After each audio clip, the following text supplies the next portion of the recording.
O imperialismo jogará sua última cartada na América Latina, aqui no Brasil, e jogará tudo para não perder. Sabemos disso, e temos por isso muita responsabilidade. Não podemos errar. Bom, eu desde pequeno trabalhava no centro de São Paulo, eu morava no miolo ali de São Paulo, né? E morava ali no Campos Elíseos, Santa Cecília, morei sempre naquele pedaço, Cambuci. Então eu vivia com o pessoal do setor estudantil, né? Encontrava sempre junto com aquele pessoal. E eu era pequeno, tinha meus 11 anos de idade, 10 anos, eu vendia gibi também na Praça da Sé. Eu fazia planta de engenheiro numa firma chamada Copiadora Heliográfica Irmãos Ugliara, na Praça da Sé, em cima do Cinemundi. Isso era em 1951, por aí, 1950, 51. E ali eu conheci muita gente. Eu vivia na Praça da Sé, Largo São Francisco, com os estudantes do 11 de agosto, tudo. E eu via aquelas manifestações, naquele tempo a juventude sempre participava de manifestações políticas, né? E eu gostava de sair acompanhando aquele pessoal. Eu era moleque, saía brincando e vendo o pessoal participar de política e eu ia atrás. Então eu comecei a gostar de política assim, vendo as manifestações dos estudantes. Aí, quando foi há um tempo, eu conheci um português, tinha mudado para o bairro da Casa Verde, ali do lado da Barra Funda, atravessava só o Rio Tietê, do outro lado era a Casa Verde. E eu conheci um português, chamado São Manuel, e ele era uma pessoa ligada, ele era militante do Partido Comunista. Aí ele passou a me orientar politicamente, me ensinava que eu devia ter participação política em vez de ficar andando para aí. Eu gostava muito também de boxe. E aquele tempo estava começando a carreira do Éder Joffre, do Luizão, né? Aí eu ia assistir o treino deles ali na Rua Santa Efigênia. Aí ele falou, mas você acha que é certo um sujeito bater no outro, em vez de ele estar estudando engenharia, estar estudando para ser médico, ser uma pessoa formada, fica um batendo na cara do outro? Você não acha que isso é coisa que o capitalismo faz com o ser humano, faz ele virar um animal, um selvagem? Aí eu achei, falei, pô, mas interessante. Aí ele pegou e falou, viu, você compra um jornal, você lê, eu comprava só Gazeta Esportiva, então eu ia lá toda hora de luta de boxe, porque eu gostava, o Éder Joffre morava ali perto na Casa Verde. E o Éder Joffre já estava começando a carreira dele. Aí eu comprei o jornal, era Novos Rumos, o jornal do Partido Comunista. E eu trabalhava numa loja, eu cheguei na loja com o jornal, o dono da loja viu o jornal. O que você está fazendo com esse jornal? Mandou jogar o jornal fora. Mas você não entra com esse jornal aqui. Aí eu voltei de tarde, eu fui lá para o português e falei, pô, eu quase fui mandado embora por causa do jornal. Ele falou, viu só?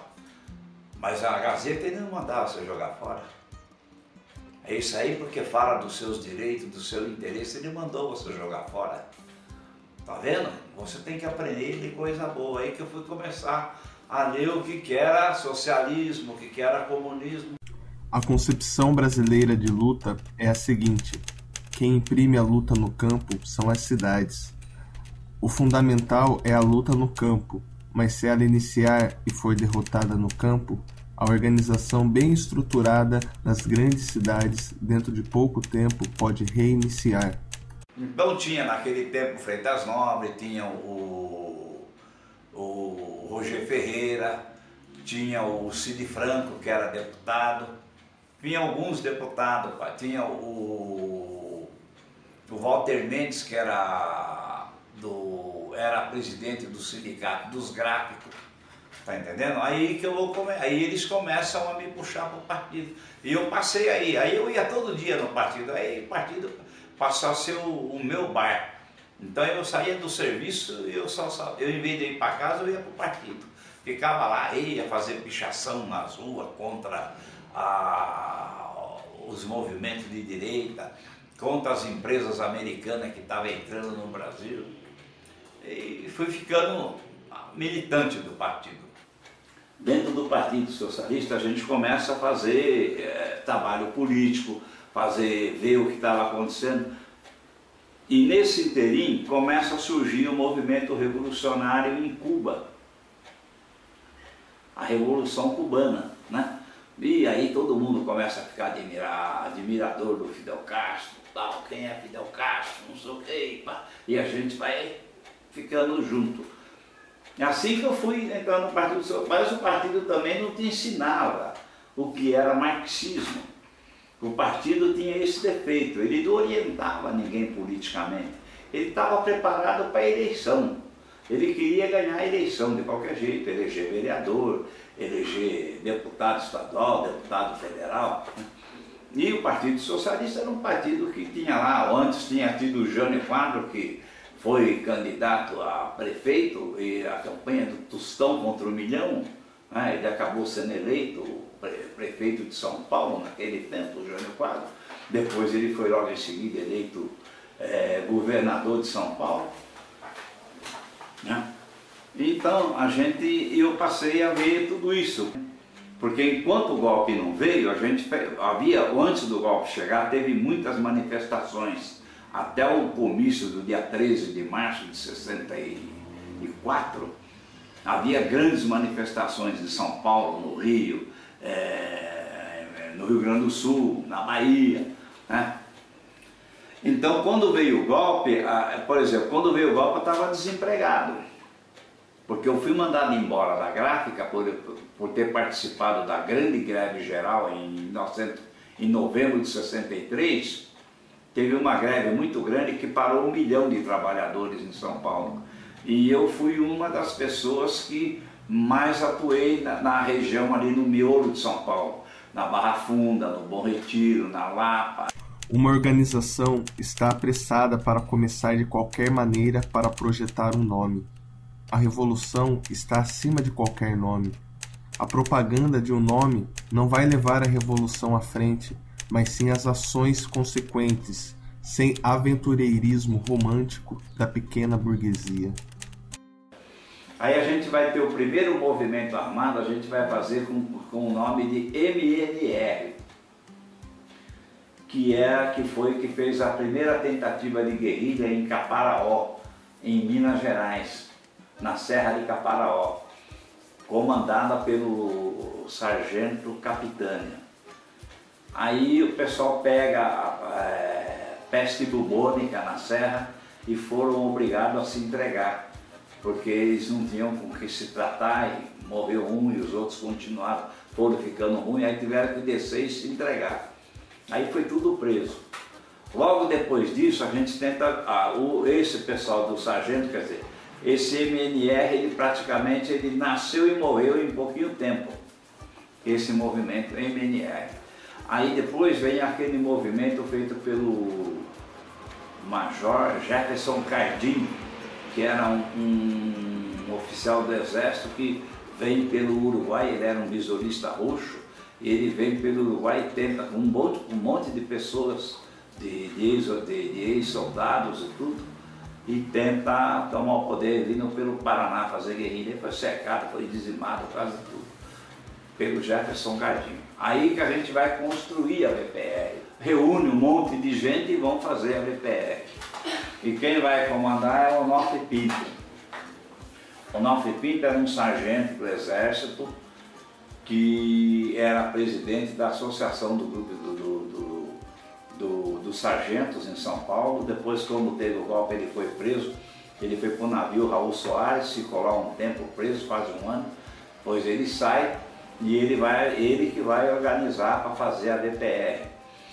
Tinha um outro pessoal que vai ajudar a fazer também, né? Então, para mim era uma resistência contra o golpe. Eu achava o seguinte: todo mundo tem que lutar. Os que não querem lutar é porque não sabe o que vai acontecer com esse país. Então eu achava assim que todo mundo que sabia que o pobre tinha que ter direito de viver, o trabalhador tinha que ter direito de defender os seus interesses, né?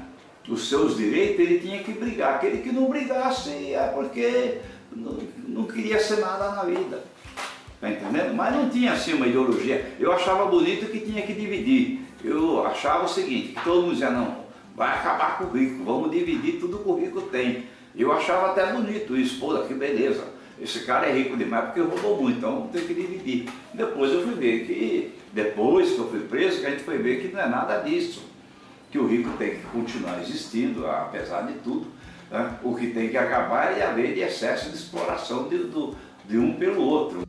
Muitas dificuldades nós vencemos, muitas outras encontraremos ainda pela frente, mas o fervor revolucionário e principalmente o exemplo do povo cubano nos impulsiona à frente. Todo mundo tinha medo de ser preso, então você tinha que tomar o máximo de cuidado possível para você evitar de ser preso. Tanto que eu tomei tanto cuidado que eu fui dos poucos que aguentei 6 anos sem que a repressão descobrisse quem eu era. Que naquele tempo você entrava no movimento armado desse, você no máximo você ficava 6 meses sem ser descoberto. Isso era descoberto em pouquinho tempo, isso era pego. Questão de 1 mês, 2 meses, no máximo você estava preso, se não morto. E eu fiquei 6 anos e os caras não sabiam quem eu era. Nunca disse para ninguém como é que eu chamava.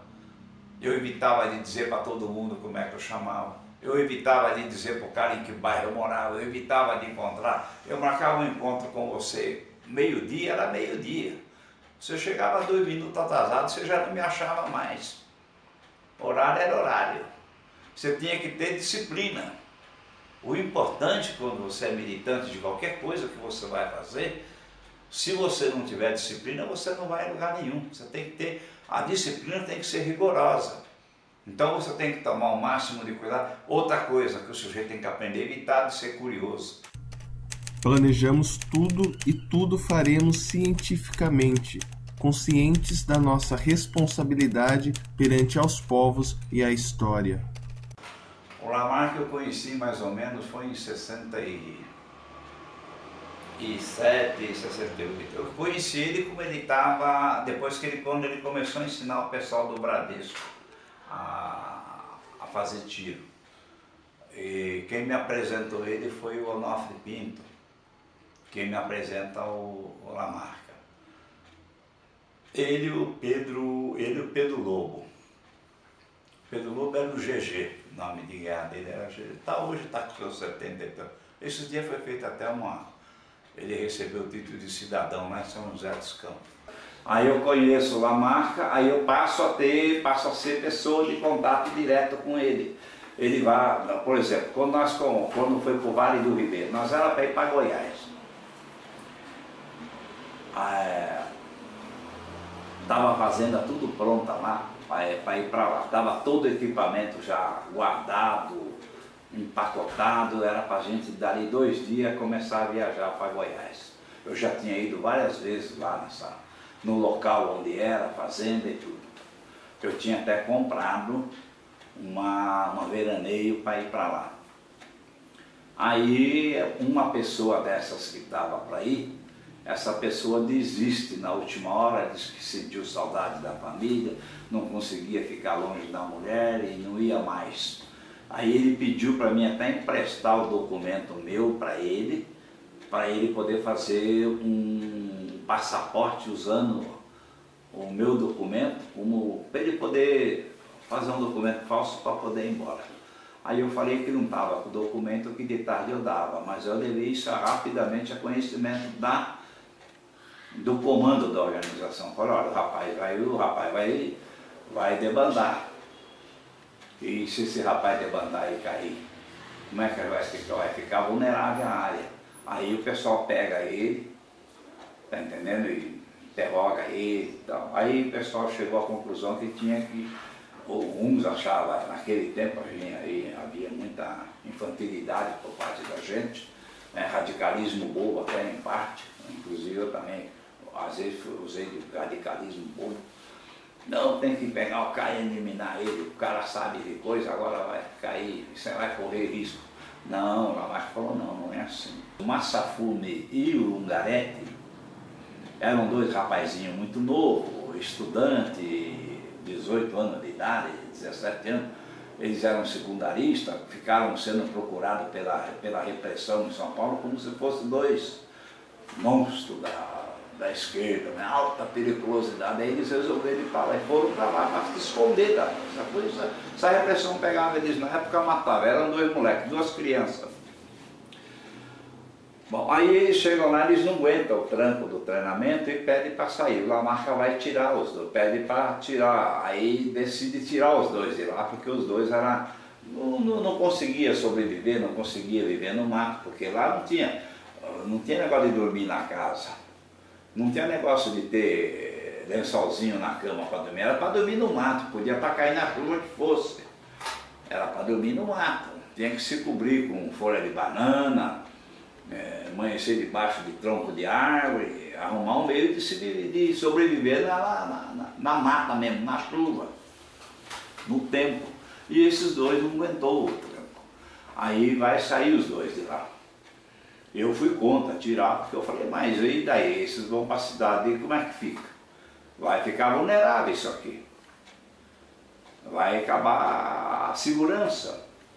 Mas eu puseram em votação, o Lamarca ganhou e tirou.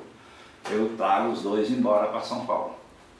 O Massafume desiste de continuar na luta armada, pediu para sair, queria dar um jeito de sair do país. Tá bom.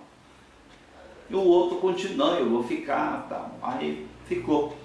E é ele que vai acabar caindo e que vai dizer que a área era nessa região. Mas ele não disse o local que era. Ele não sabia. Ele não disse porque ele não sabia. Ele não disse, ele falou a região, mas não falou o local. Ele não falou a cidade exatamente onde era. Ele disse que uma vez tinham falado para ele que tinha um corretor de imóveis que a turma tentou comprar uma fazenda dele. E não conseguiu. E foi justamente nesse corretor de imóveis que eles foram bater. Lá em Jacupiranga.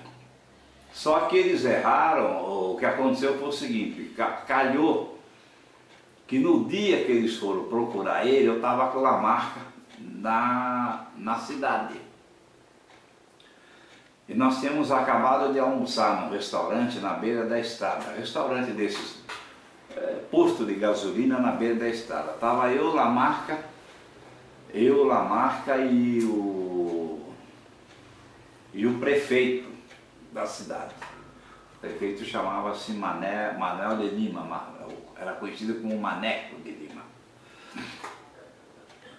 Nós estávamos almoçando, nós acabamos de almoçar, o prefeito saiu, pegou o carro dele e saiu. E eu peguei o Lamarca, sentei no volante e o Lamarca do meu lado. Quando eu vou sair, que eu ligo o jipe, que eu vou dar a saída, encostou uma veraneio atrás do jipe.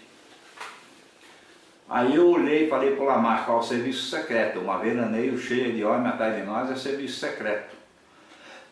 Aí ele foi para pegar uma granada, e o revólver dele, que estava do lado, e eu abri a porta e falei, dá para o senhor dar uma ré para mim sair?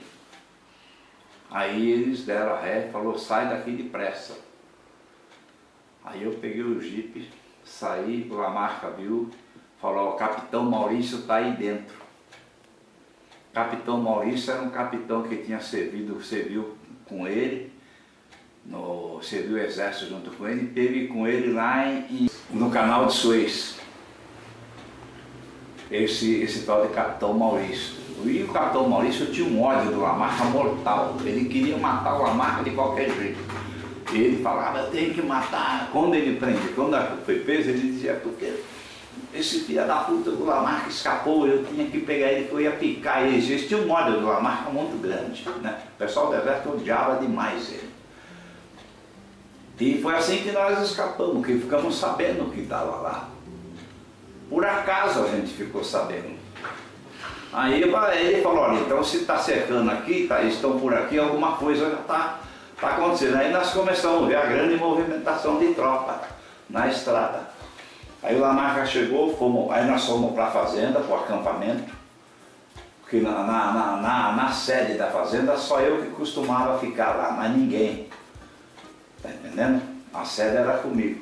Aí nós fomos até lá, o Lamarca pegou o resto de alguns equipamentos que tinha, alguma munição, armamento, para levar embora junto. E estava com nós o Laveca também, um velho, que depois morreu na Operação Condor, voltando do exílio para o Brasil com o Laveca com o Onofre Pinto. Aí o Lamarca vai pegar os equipamentos todos, aí ele faz um monte de documento, papéis, pequenininho, e fala para mim: Monteiro, você tem 1% de chance de escapar. Vai ser muito difícil, porque eles já estão cercando tudo, você vê, pela movimentação que a gente estava vendo. Ele falou: vai ser difícil, mas você tenta. E você pega esses documentos aqui e vai distribuir, é os contatos para o pessoal que vai sair. E mandar entrar em contato com o fulano, aí até pessoas que eu não sabia, que ele sabia, ele passou para mim. Eu falei: tá bom. Aí ele falou: tu vai para o Pariquera-Açu, em vez de ir pela BR, você vai por dentro. Aí ele falou: olha, eu acho que dificilmente você vai chegar até São Paulo. Aí tá bom, mas vamos tentar. E eu falei: vou tentar. Aí quando eu saí de lá, ele foi embora pro mato e eu peguei e vim embora. Eu tava com o revólver. Eu falei: mas o revólver já não é bom, é uma pista, é ruim. Já deixei o revólver, tá entendendo? E saí. Aí eu falei: eu não vou para o Pariquera-Açu, porque eles vão perguntar para mim: você vai indo para São Paulo por aqui, por que não vai pelo asfalto? Eu não vou para o Pariquera-Açu, eu vou pela boca vou na boca do leão mesmo. E fui. Chegou lá na frente, tinha, em registro, tinha o posto da polícia, estava lotado, né? Polícia para todo lado e tal, já estava um movimento feroz. Posta o jipe, postei, documento, peguei os documentos, estava com meus documentos, tudo direitinho, meus documentos, carteira de trabalho, tudo direitinho. Revistaram tudo, não acharam nada. Peguei tudo, pode ir embora. Vai para frente, outra vez revista, via que rural não escapava uma. Perua rural não escapava uma. E eu já falei: estão procurando a rural.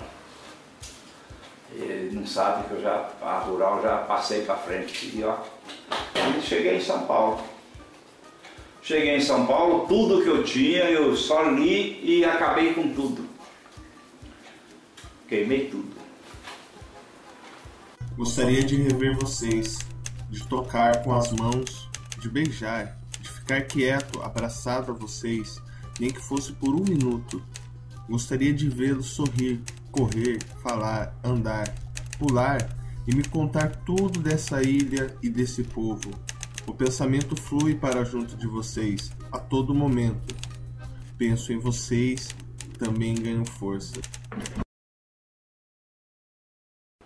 O Lamarca era um capitão do exército, uma pessoa que ele entrou na Agulhas Negras desde moleque, né? Ele foi um rapazinho, ele era filho de família humilde, de sapateiro, e sempre gostou de política. Ele entrou dentro do exército quando o rapaz saiu, se formou subtenente.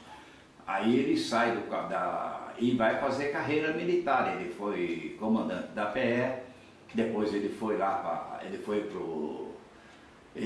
para o canal de Suez, mandado pelas tropas expedicionárias brasileiras.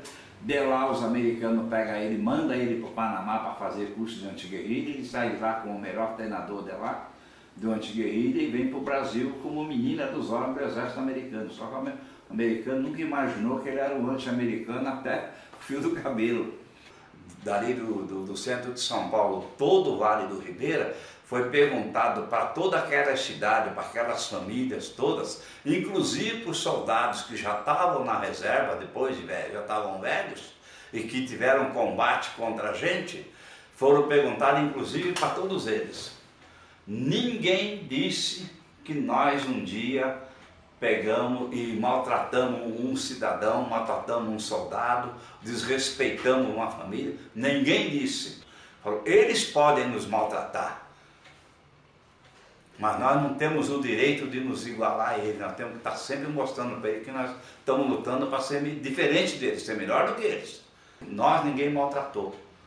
Os guerrilheiros, esse pessoal que estava ali como capitão, nunca um maltratou nós, nunca roubou nada no nosso sítio, nunca pegou nada aqui sem. Eles vinham aqui, batia a palma e compravam. Perguntava-se quanto custava um cacho de banana, uma banana, um frango e pagava. Mas nunca pegaram nada e nunca nos obrigou a vender. Diferente da repressão do pessoal do exército, da polícia, que chegava aqui, entrava, pegava tudo sem ordem, matava sem ordem, batia na gente, fizeram o que quiseram com a gente. Isso foi ouvido em todo lugar. Ousar, lutar, ousar, vencer.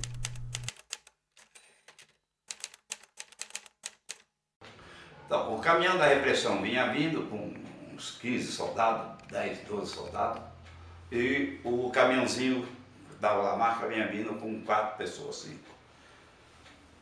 Aí parou, a Lamarca parou, ficou esperando ele lá, porque viu o barulho do caminhão, era perto de uma curva. Parou e o Lamarca pôs o pessoal foi em posição de combate, e o caminhão, e o Lamarca ficou no meio da frente da estrada. Aí o Lamarca fez sinal para ele parar, parou e falou para ele, olha, vamos fazer o seguinte, você passa para cá, eu passo para lá, não vamos atirar um no outro, porque nós estamos aqui para brigar. Matar soldado, isso não existe, a briga é contra o governo. Vamos ver se a gente, para frente, a gente tem um diálogo com o governo, né? Cada um passa numa boa para não precisar morrer ninguém. O tenente achou que ele estava sozinho, não viu que estava o pessoal posicionado em posição de combate, e insistiu. Aí o Lamarca falou que não ia se render. Ele falou, ou você vai se render ou vai morrer. Aí quando ele deu um minuto para o Lamarca pensar e se entregar, os caras atiraram nos soldados. Aí machucou todo soldado, mas não machucou o tenente, não atirou no tenente. Aí o tenente tentou fugir e foi pego. Aí ele falou, não, eu não sou o comandante. Aí um outro se apresentou dizendo que era o comandante, e o Lamarca falou, não é, você que está comandando. Agora, por que você não quer assumir? Olha o que você fez com o soldado, está tudo machucado. Aí acudiu, deu todo o remédio que tinha, gastou tudo que tinha para socorrer o soldado e fez um trato com ele. Ó, vou levar o pessoal até a porta do hospital, só que você vai assumir um compromisso comigo, você vai ter que voltar, ver se encontra a tropa para frente, você vai voltar e nos avisar. Para a gente desviar, para não acontecer mais isso. Agora, se você não cumprir o trato, você morre. Está combinado? Foi assim que foi combinado. Aí ele acode o pessoal, leva todos os soldados que estavam machucados e tinha soldado que estava bem machucado. Outros estavam mais ou menos, mas todos estavam machucados, com exceção do tenente. O resto todo mundo tinha pelo menos 3, 4 chumbos no corpo, os 2 companheiros da gente. Aí falou, Peró, o que você fez? Olha o prejuízo que você nos deu. E você traiu o acordo. Aí por causa disso é que o tenente morre. Ele nem viu que morreu, nem percebeu que.